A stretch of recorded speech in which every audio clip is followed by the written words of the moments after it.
Judge Dolamo. I'd just like to make an opening statement because... Well, let me just establish the following facts. Okay. I see you are in that your choice, or is it because of lack of means that you are implementing yourself? I'll put it in my signing affidavit because there seems to be a very strong conflict of interest regarding the bar fraternity when it regards financial or banking matters. I think I made that clear in number 4 of my signing affidavit. It seems impossible to find appropriate representation. All right, just want to get ahead and thinking for the I don't understand who is this gentleman who disrespects the rules of court, standing in the court with a head.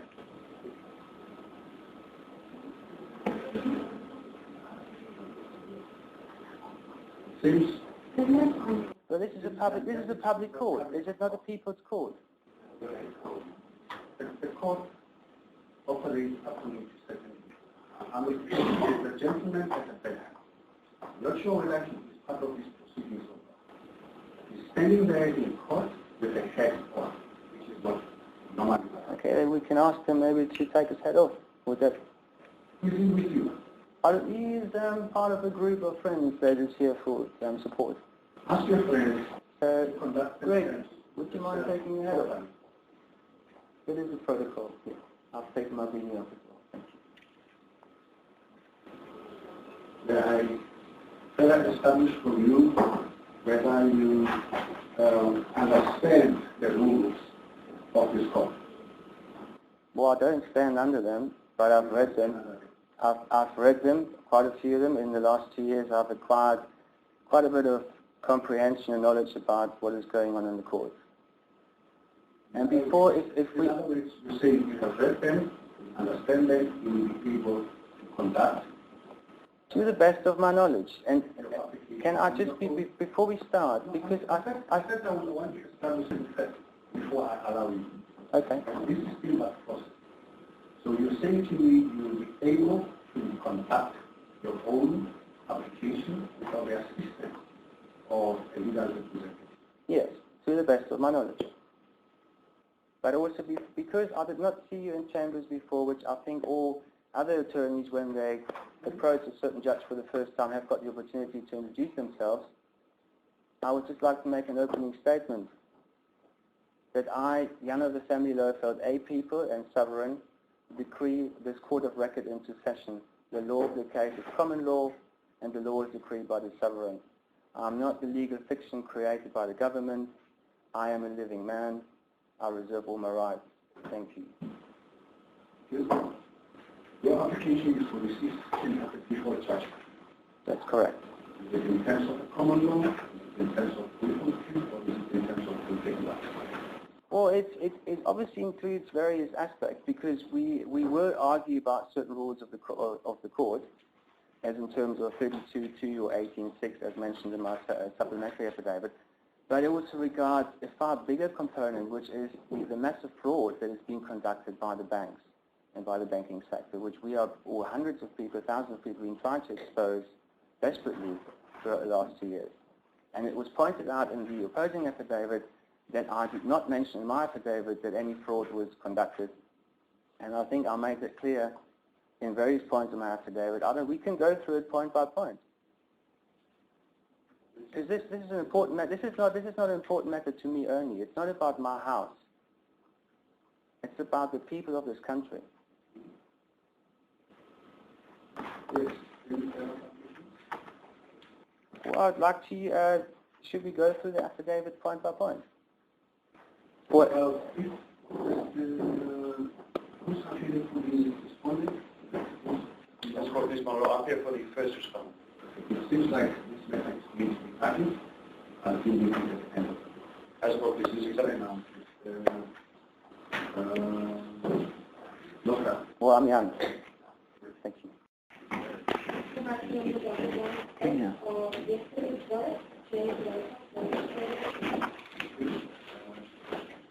This is an application for the decision of the summary judgment granted made by my father for shopping today on the 28th of August 2030, in terms of which the applicant was ordered to pay the sum of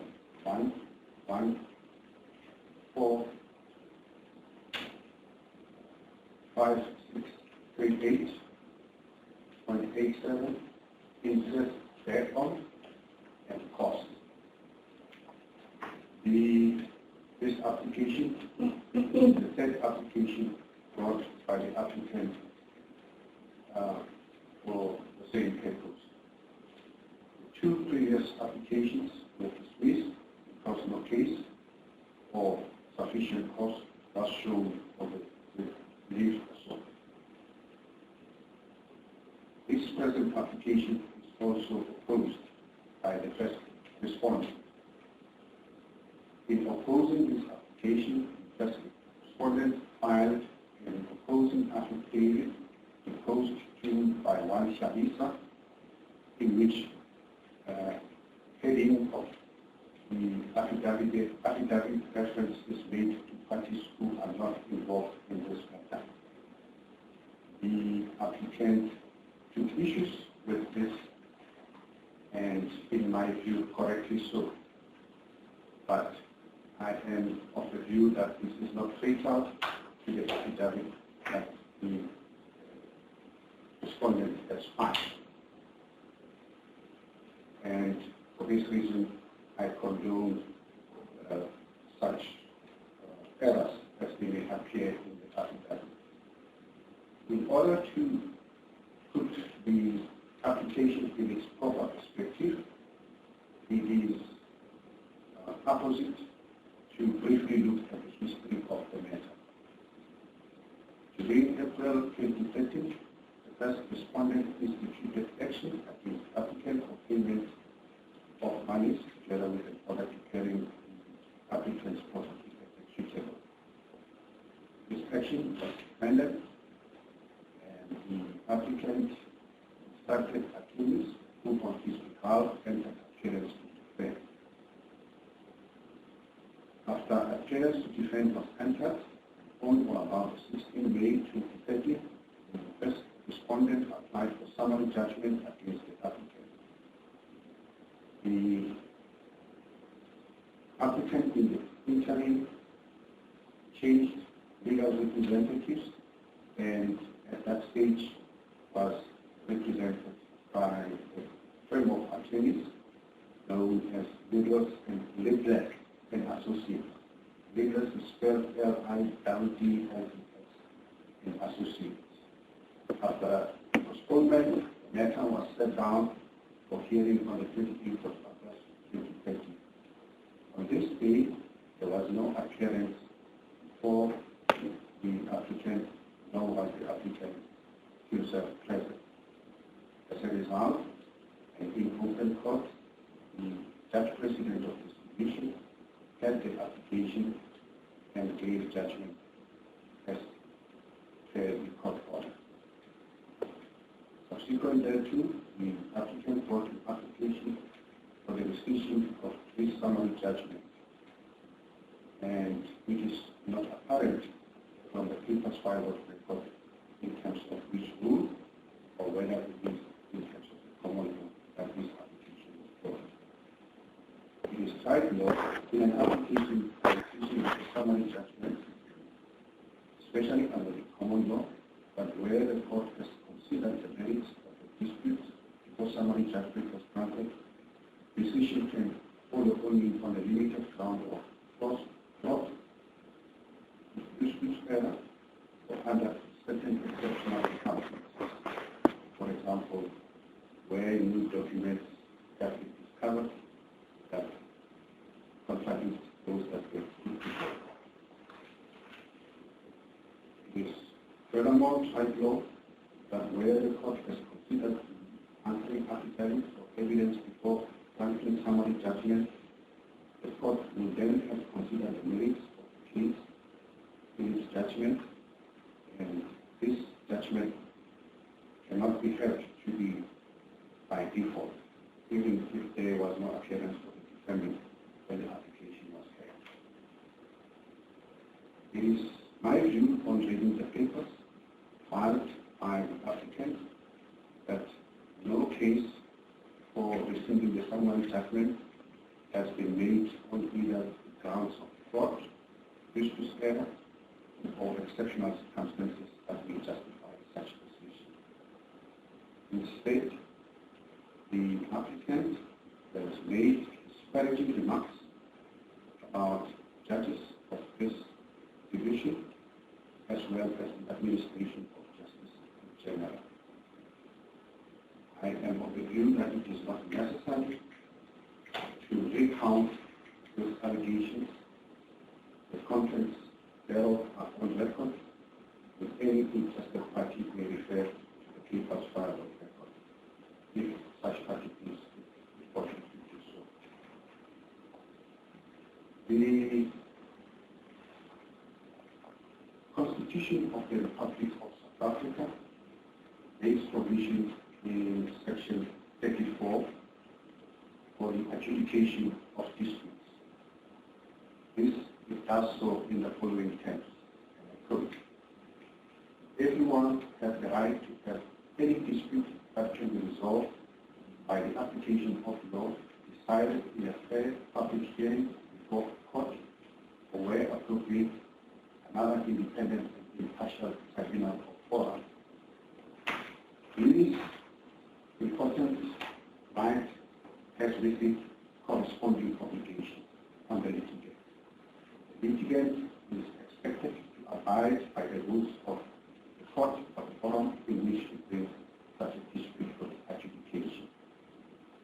The applicant in this matter has shown a blatant disregard for this rule and wish to conduct himself in the proceeding in this court on his own terms. This cannot be condoned by this court. Countenance such conduct will create uncertainty which will bring administration of justice into disrepute. The applicant, like all other litigants who appear before this court, is bound by the rules that apply in this court. In the circumstances, I am not satisfied that the applicant has made any case for the decision of the default judgment, the summary judgment granted in this matter. The applicant has brought two previous applications where the rules of this court were not followed. It is for this reason that the first respondent has requested that this court grant punitive cost order. I am of the view that time has arrived that this court express its displeasure with the conduct of the applicant by making an appropriate cost order. In the circumstances, the order I make is the following. The application for rescission of the summary judgment is hereby dismissed. The applicant is ordered to pay the cost of the application on a material and client scale. 13. Save for an application for leave to appeal this order, the applicant is barred from bringing any further application in the matter under case number 5126 of 2013 without first applying, inviting, and obtaining the leave of the judge president or the deputy judge president of this division.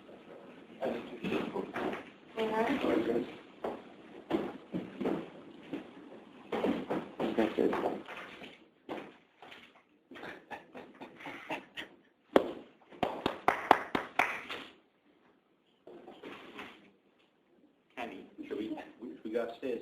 Okay. And sorry, will I get the court order? I don't have any copies, so I didn't bring anything. Okay. The artist cannot be searched for a copy of them. I don't have a copy of them. Okay, but you're doing it today, writing out the court order? No. That's what I was doing now, so you heard it. No, basically, if you want a copy, you can ask downstairs, you can request them to sort a copy And out for you. where's the original being held? So there is no original. Well, there must be an original court order. Judge Preston in handwritten notes. Yeah? But that's the original. That's the original. No, that's not the original. don't get me wrong, judge press, an extemporary judgment. We judge press it. and Okay, well, it must be filed on record as an original somewhere. There is this copy. I It's have not not for been written reasons, but this is the, those are his reasons. So it's just a case of, it's just a case of whether you have it on the page or whether you have Okay, it in your head. in other terms, the last court order is still valid, the one that was issued by Judge President Schloffer. So this is you brought an application for rescission of that. Yeah. So this is, you had dismissed that application. Okay, so the old court order still stands, Yeah. the one that got conditionally accepted, with changing cards or Villian Tinto's stamp on it. Yes. That is on file, Yes. and the conditions have not been fulfilled. What Thus the auction is fraudulent, because it's on file, it's in the file there, the original court order was conditionally accepted within 72 hours after the 28th last year. What do you mean it was conditional? It's an order, you know, an order Yes. is an offer. Law is contract, contract is law. I conditionally accepted it, I served on Villian Tinto, they accepted it, they stamped it, I've got a certified copy. But what do you mean you accepted it? You accepted a court order? Yeah. I can either accept it with... I don't think you understand. I need to break you. I have an appointment out this month. If you wish to have a copy, you need to speak to us stenographers downstairs. Okay. And they can arrange it for you. I do not have a physical copy for you at this time. Okay, and who's the stenographer? You can speak to Mr. Muhammad Mia. Muhammad Mia. Yes. Okay. You can speak to him. As I said, I do not have a physical copy for you. Okay. All right. Thank you. Thank you. Mr. Dalma, listen, are you going to do this? Let's number is 5123. Because there were two case numbers. The only case is 5123. No, Hand it down. no. Kenny, hand it down. You know, I thought I still had something to say, you know. If he was under oath today, if he recited the Bill of Rights, yeah, but was he under oath? Should have hold it.